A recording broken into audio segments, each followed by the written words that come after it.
ये social media पर बनाया गया काकरोच जनता पार्टी के नाम का जो है, नौजवान अगर सड़क उतर जाते हैं और सरकार के खिलाफ आंदोलन खड़ा कर देते हैं, सरकार मतलब सख्ते में आ जाए, सरकार गिर जाए। जनता पार्टी बड़ा सुर्खियों में है, तो इसके विषय में थोड़ा जानना चाहेंगे, क्या है ये राजनीतिक पार्टी है या सोशल मीडिया पे? देखिए, ऐसा है कि ये काकरोच जनता पार्टी का जो आजकल बहुत ज्यादा प्रचार प्रसार चल रहा है, जिस दिन ये टिप्पणी सीजीआई की आई थी, सीजीआई ने एक टिप्पणी किया था, उसी के बाद से ये मामला सामने आया है।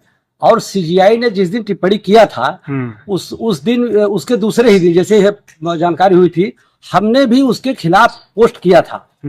और जो है इसका मैंने भी विरोध किया था कि सीजीआई को इस तरह की टिप्पणी करने से बचना चाहिए, कि मतलब जिसका के अर्थ कुछ और निकलता है। भाई चीफ जस्टिस हैं तो चीफ जस्टिस को बहुत संतुलित बात अपनी करनी चाहिए, तो हमने उसका विरोध किया था। यह एक मुद्दा हो गया, अलग हो गया, इसको रखिए, ये कोई बहुत बड़ी बात मतलब ठीक है, वो सही नहीं था। लेकिन उसके बाद जो हुआ है, ऐसा लगता है कि जैसे सीजीआई ने बिल्कुल सही कहा था, इसलिए कि जो उन्होंने कहा कि कुछ लोग काकरोच की तरह सिस्टम पर लगातार प्रहार कर रहे हैं, और उसमें उन्होंने कहा कि ऐसे लोग जिनको कोई रोजगार नहीं मिला है, कुछ पढ़ लिख लिए हैं और वो जो है उनके पास कोई काम नहीं है, तो कहीं पत्रकार बन करके, कहीं आरटीआई कार्यकर्ता बन करके, कहीं समाज सेवी बन करके सिस्टम पर लगातार प्रहार कर रहे हैं। यही बात सीजीआई ने उठाया था।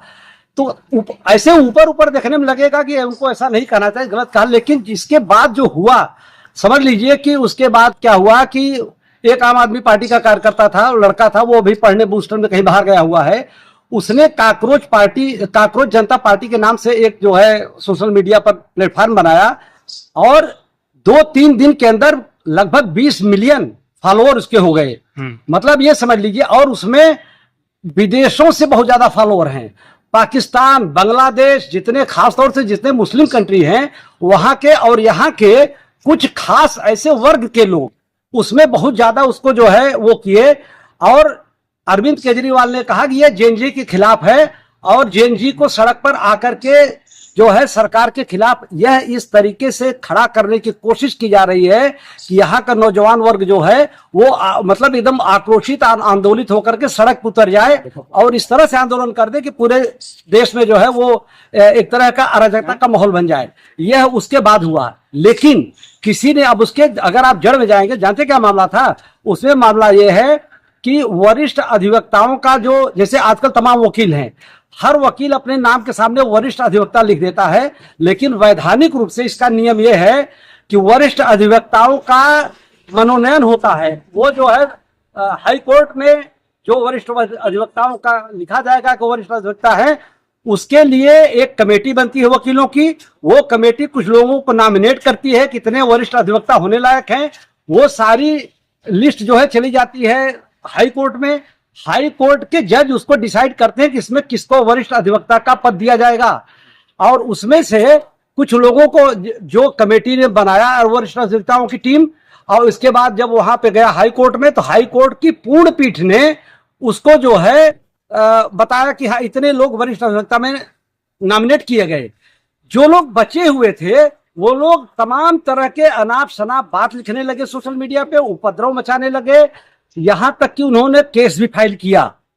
और केस फाइल करने के बाद उसकी हाई कोर्ट की संपूर्ण पीठ, जिसको कहते हैं पूर्ण पीठ, उसने फैसला दिया कि जो भी किया गया है वो उचित है, उसमें जिन लोगों को वरिष्ठ अधिवक्ता के लिए नॉमिनेट किया गया है वो सही है, उसमें कोई गलती नहीं हुई है। इसके बावजूद जब ये चला गया सुप्रीम कोर्ट, तो सुप्रीम कोर्ट ने उसको खारिज कर दिया कि ये हाई कोर्ट जो आदेश आया वो सही है, उसके खिलाफ सुनवाई नहीं होगी। इसके बावजूद दोबारा फिर उसको ले जाकर के सुप्रीम कोर्ट में दाखिल किया जाता है और तमाम सोशल मीडिया पे बातें उठाई जाती हैं। यह जो है जो काम किया गया, यह बिल्कुल ही अनैतिक है, अनैतिक, क्योंकि ये सारी बात लोग नहीं जानते, इसलिए मैं बता रहा हूं। अगर सीजीआई ने कहा कि जो है यह काकरोच की तरह है, तो जिसके लिए कहा था सीजीआई ने बिल्कुल सही कहा था। एक डीप स्टेट इस देश में काम कर रहा है, जिसके माध्यम से कि तमाम लोग जो राष्ट्र विरोधी गतिविधियों में लिप्त हैं, वो किसी भी मौके पर झुंड बना करके सारी संवैधानिक संस्थाओं पर जो है आक्रमण करना शुरू कर देते हैं। उनके लिए कहा था, लेकिन नेताओं ने उसको जेएनजी से जोड़ दिया, बेरोजगार लड़कों से जोड़ दिया और यह जोड़ करके उपद्रव किया। उसी के नाते कॉकरोच पार्टी बना दिया। वो बनाने वाला भी जो है बैठा है विदेश में और इसके फॉलोअर्स सब तमाम विदेशी हैं और यहाँ के डीप स्टेट के लोग उसमें हैं। अच्छा, क्या भारतीय जो राजनीतिक पार्टियां हैं जिन पर असर पड़ेगा और 2027 के चुनाव में यूपी में क्या असर पड़ेगा? देखिए, ऐसा ये कोई पार्टी